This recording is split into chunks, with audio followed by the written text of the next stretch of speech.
Good morning everybody. I am Jayashree, Department of Biomedical Engineering from SNS College of Technology. Here I am going to take about the phase lock loop. Phase lock loop. Here I am going to take the phase lock loop. So let me see what is the introduction. What is the topics we are going to see today? Phase lock loop, introduction to phase lock loop, historical background, and basic PLL system. So the basic PLL system consisting of phase detector, loop filter, and then voltage control oscillator. At last, PLL applications. So this is what the phase lock loop. The phase lock loop is a negative feedback consisting of phase and low pass filter and voltage control oscillator. That is, consisting of the negative feedback system which is connected to the phase detector and low pass filter and the voltage control oscillator. Its purpose is to synchronize an output signal with reference to the input or reference as a frequency as well as in phase. In the synchronized or locked state, the phase error between the oscillator output signal and the reference signal is 0 or it remains constant. If the phase error built up, a control mechanism acts as an oscillator. Oscillator is a circuit. We already know that without giving any AC input we can generate the AC output. With the only help of DC input we can generate the AC output. That is what the function of oscillator. It is used to reduce the phase error to the minimum, so that the phase of the output signal is actually locked to the phase of the reference signal. That is why it is called phase locked loop. So the major PLL applications fall into four main categories. Number 1, frequency synthesizer. Number 2, frequency modulation and phase modulation and demodulation, data and carrier recovery, and tracking filters.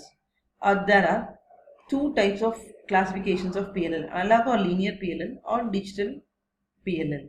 And all digital PLL has a two sense, that is discrete signals or digital components. The digital signal is, again we can say that discrete or digital components. Let us see the block diagram of phase lock loop. This is the basic block diagram of phase lock loop. So initially it was go to the phase detector, and next it go to the low pass filter, and at last it controls the voltage control oscillator. Initially the input voltage and the feedback voltage is directly given to the phase detector. Note this point here in the graph in the cells, that is reference input is what red color and feedback signal is what in color. If both the signal are in phase, then only the output will produce. That is what the phase detector output, which is clearly indicated by this signal. Let us see here. Red color is what the input signal, reference input, and blue color is what that feedback signal. If both the signal are in phase, then only the phase detector produces the output. And again it passes to the low pass filter. This low pass filter remove the low frequency components, and after the removal of the low frequency component, this will go to the voltage control oscillator.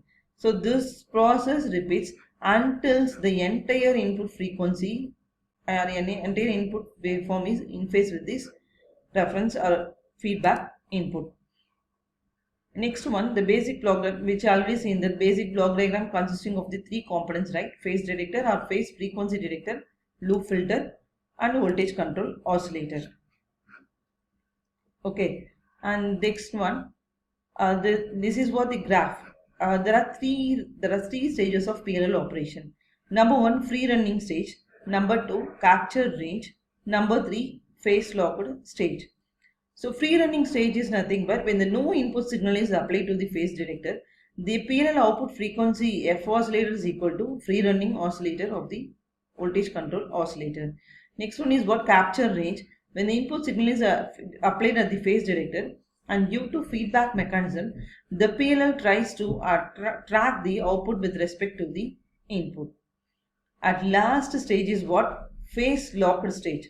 Due to feedback mechanism connected to the voltage control oscillator, which we already seen, right? This is what the feedback mechanism connected, right? This feedback signal is connected to this, that is voltage control oscillator is output, and this output is fed back again to this input to feedback as input to the phase director. This is what the feedback system. This feedback system causes the frequency comparison stops. If F oscillator frequency is equal to this input frequency. This is what the graphical representation of these stages of PLL operation: free running stage, capture range, and phase locked range. And lock range and capture range of PLL.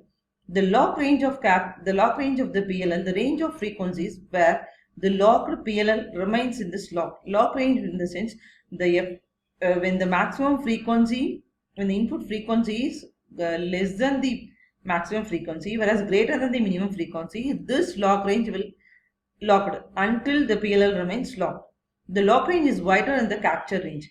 If PLL is initially locked, that is, if input frequency is less than the minimum frequency, whereas maximum than the maximum frequency, the PLL becomes unlocked. And also one more condition, the phase lock loop is unlocked if F oscillator frequency is equal to F0, where F0 is nothing but the center frequency. F oscillator is nothing but the free running frequency of the voltage control oscillator. Next one is what? Capture range. The lock can be established again if the incoming signal frequency Fin get close enough to F0. That is, if both the input signal are in phase, then only the output will come. That is what? Capture range. So when it produces the phase director output, when both the signal are in phase, this output will come. Thank you.